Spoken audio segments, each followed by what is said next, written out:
Welcome back, guys. This here is a Yamaha Passola. We've thrown away its junk original motor and we are replacing it with this more powerful 3kJ jog Minarelli engine. So last week we designed, we crafted, we shaped, we hammered, we grinded, we test fitted panels, we hammered, we grinded, we test fitted panels over and over and over again until I got to this place here where these engine mounts are pretty much fabbed up, put in place, ready for final welding. But that's not it. So because this new engine will potentially make a whole lot more power than the last engine, I want these engine mounts to be stronger and better than the original engine mounts in this little bike. And that's exactly what I plan to do. And one of you guys reached out with a fantastic idea. Why don't I incorporate these old engine mounts in with my new engine mounts? All right, so what you see here is really only halfway done. I did know there needed to be a whole lot more structure inside and I was kind of racking my brain on how to do it. And then that's when that fantastic comment really kind of hit home. So these look fantastic and I'm sure they're plenty strong, but they do need something to clamp on the other side of them. And that's where I was struggling with, and that's where that fantastic comment really got those creative juices flowing. So over here on the bench, I've got jigged up that part of it where we're going to combine the old engine mounts with the new engine mounts. So I'm going to tack this in place. We're going to take it over there. We're going to trial fit it. Hopefully it fits first time. And then you're going to see it all come together.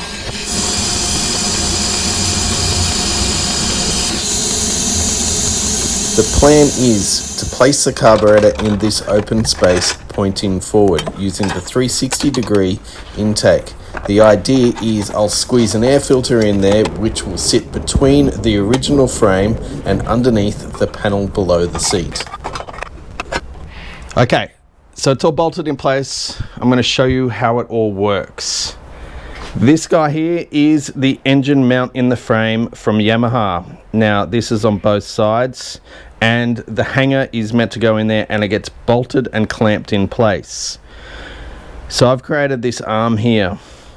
Easier to see here, this arm comes through and then we've got the up sweep and then a crossbar coming across. So essentially we've taken this guy here, we've extended him up there. Now in there you can see another bolt, and what that is the other side of one of these. And we're going to create that clamping force between here and there. So we've replicated that down there.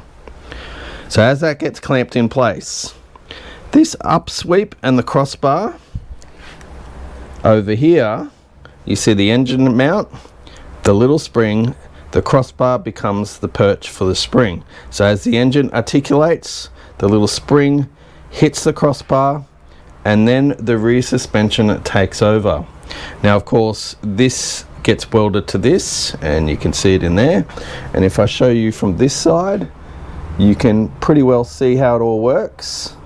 So now I've got to pull it all apart, weld it all back up, and then figure out how to weld it all back in one unit, which I think is going to be very, very challenging.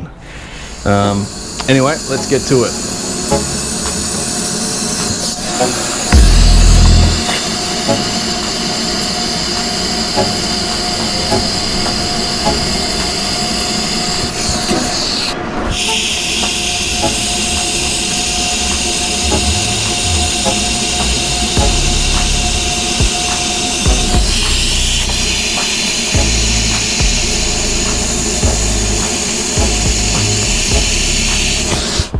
All right, this is what we just constructed. We tacked it up in the frame, pulled it out, and then welded it on all four corners all the way around.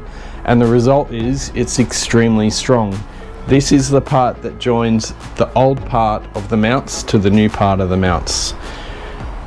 By eye, it looks pretty strong and pretty square. Let's just hope there has been no weld creep and it still fits in.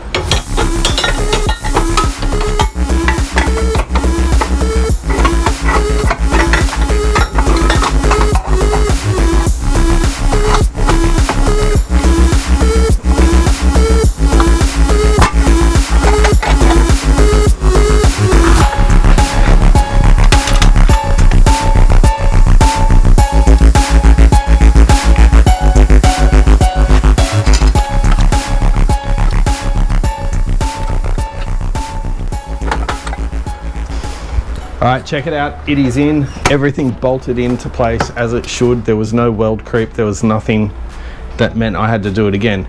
There's a couple more welds to do. We still have to weld these outside mounts to the inside mounts. But once I've done that, we're irreversible. So before I go ahead and do that, I'm going to show you guys around, and then we're going to bolt the panels on, the seat back on, and make sure we still have full clearance, because once these are welded, that's it, it's done. Alright, so who thinks I should weld my new square lower frame into the original Yamaha mounts, and then gusset the square frame to the existing Yamaha round frame? Let me know in the comments.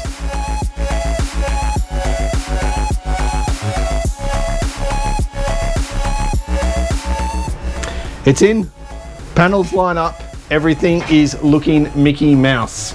Perfection. I'm really happy with the way it all looks. I mean, you cannot tell me, if you didn't know motors and scooters, that you could tell this motor wasn't meant for this bike. It is awesome. But now we've got to pull it back apart so we can weld it up from the inside, and then it is set and done.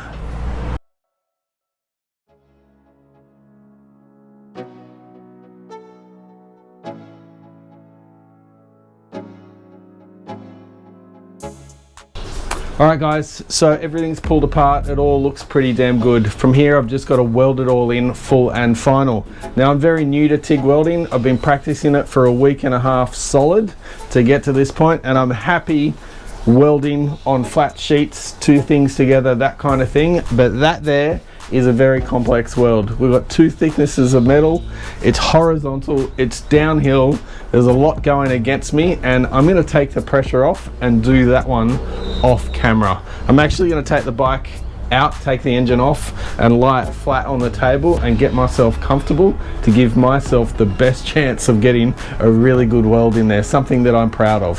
So you'll have to wait till next week to see the result of that. Next week I've got more stuff coming on this bike, it just keeps going. Things are about to get way cooler. See you then.